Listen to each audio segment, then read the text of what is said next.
es decir, si el padre de familia es parte de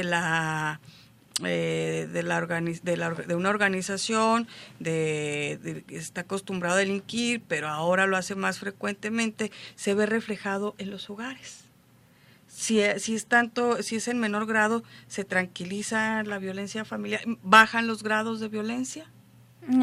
No, sí, en muchos casos sí está relacionado, obviamente que sí, ¿verdad? Con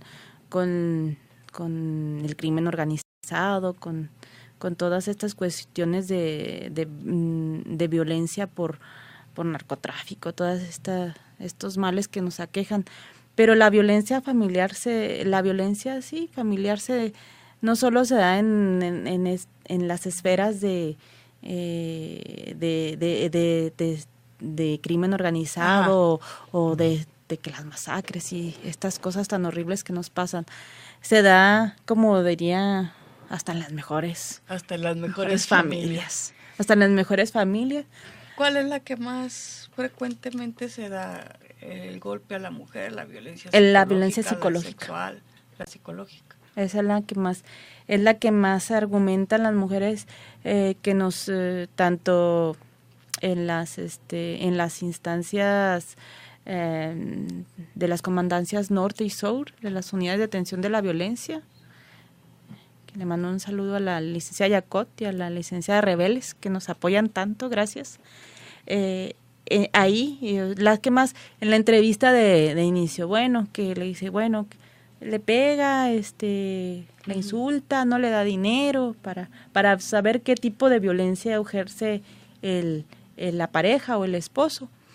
Y la que más se refieren ellas, claro, muchas veces aunada a todas otro tipo de violencia, de que le pega, de que no le da dinero, etcétera, etcétera, es la violencia psicológica. La violencia psicológica es la más alta. También en el Centro de Justicia para las Mujeres, en una reunión que tuvimos, también Lolita nos decía, la coordinadora, que es lo que más refieren las mujeres, la violencia psicológica. Muchas veces no necesitas que te peguen, para que te hagan sentir como cucaracha. Qué horrible, ¿verdad? Sí, no es nomás lo económico, alusión a la capacidad que pueda tener para ejercer algo, el físico, por ahí va. Sí, porque el que te esté constantemente insultando, menospreciando, sí, exactamente, o sea, tú no hagas eso porque tú no sabes, o sea, no, tú estás tonta, tú estás tonta, tú no sabes, o sea, y que te digan, y fíjate, y ciertamente platicando con la licenciada que nos lleva el grupo de reflexión, la licenciada Uranga, ahí en el instituto, dice, no es que los hombres sean malos, perversos, sino son hombres educados en una cultura machista, o sea, así aprendieron ellos a desarrollarse. No quiere decir que ellos sean malos así por naturaleza, ellos aprendieron, así les enseñaron sus papás y su mamá, ¿verdad? Y a su mamá le enseñaron que así debía de educar a sus hijas a aguantar, o sea, no, también son mujeres educadas en una cultura machista. Entonces hay que romper ese círculo, pues, con todas las acciones que hacemos las diversas instancias, de tanto públicas como privadas.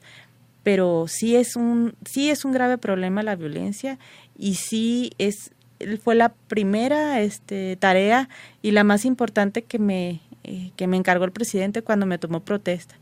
Cuando me dijo que qué bien, que ándale, mucho gusto, pero que tenías que, ¿sabes qué te toca? Pues es lo más importante que nos interesa a nosotros, es que se atienda prioritariamente la prevención, la atención de la violencia contra las mujeres. En el corte te preguntaba si hay colonias, fraccionamientos en donde prevalece más la violencia, donde hay más denuncias, y me refiero económicamente iguales, culturalmente iguales. ¿Hay que digas tú, no, pues en la zona, para el sur, para el norte, o en esta colonia es donde más denuncias tenemos? Sí, hay zonas de atención prioritaria.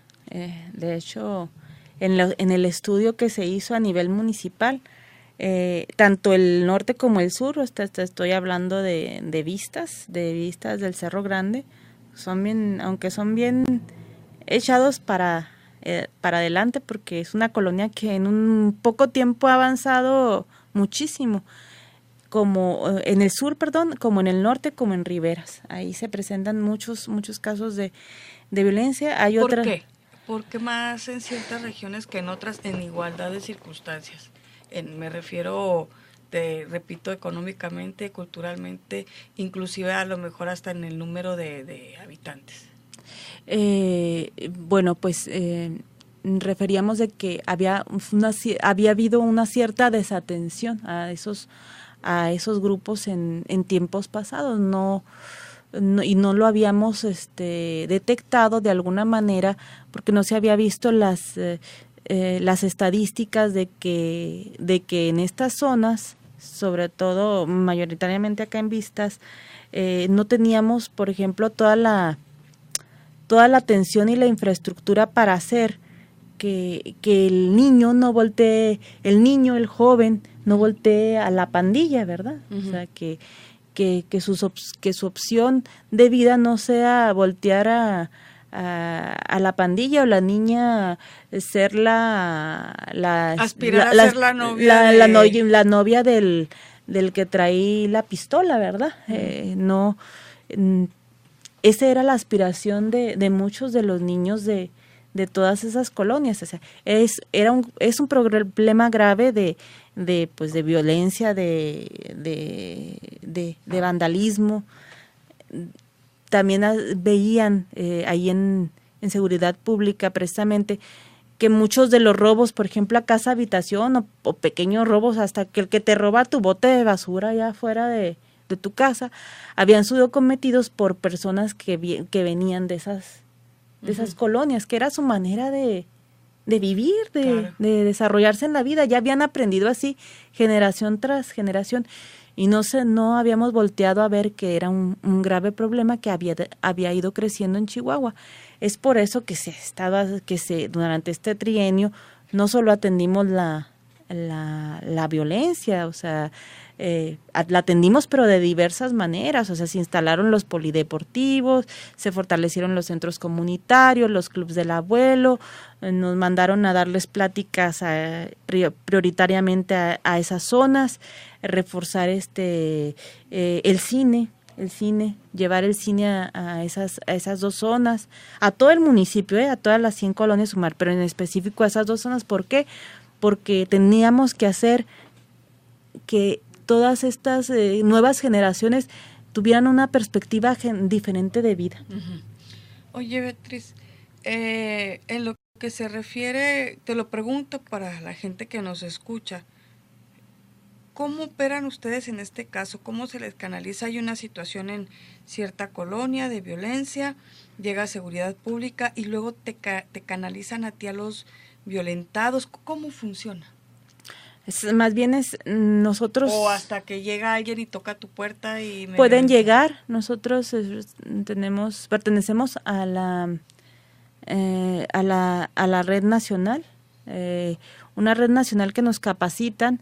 Tenemos personas capacitadas para atención a este tipo de casos, porque no es lo mismo el que llega y te dice que tiene un problema con el predial, ¿verdad? Uh-huh. Que alegas un poquito, te enojas y al rato arreglas o no arreglas, que lo haces en 15 minutos, que alguien que llega y te platica su problemática de vida, que a veces te dura hasta 2 horas, sí, de media hora a 2 horas. Entonces tenemos personas capacitadas para este tipo de problemática, que tienen la paciencia para irte guiando y te escuchan todo lo que tú vas diciendo. Por ejemplo, el otro día llegó, no porque yo no he recibido tanta capacitación, porque son varias semanas en México y no puedo irme varias semanas a México, pero no es lo mismo que llegue una muchachita y te llegue y te diga que allá en su pueblo se vino a Chihuahua porque ya en su pueblo la quisieron se la quisieron llevar allá unas personas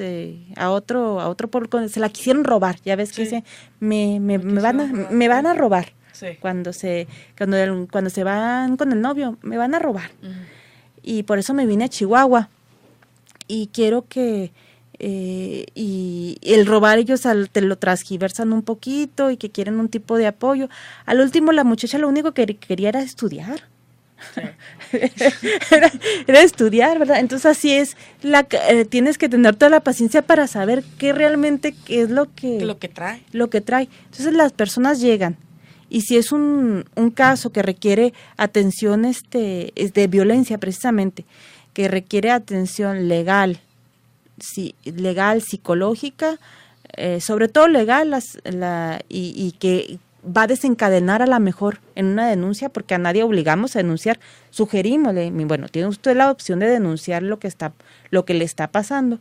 Les decimos, bueno, si ya quiere ir a denunciar, váyanse al centro de justicia.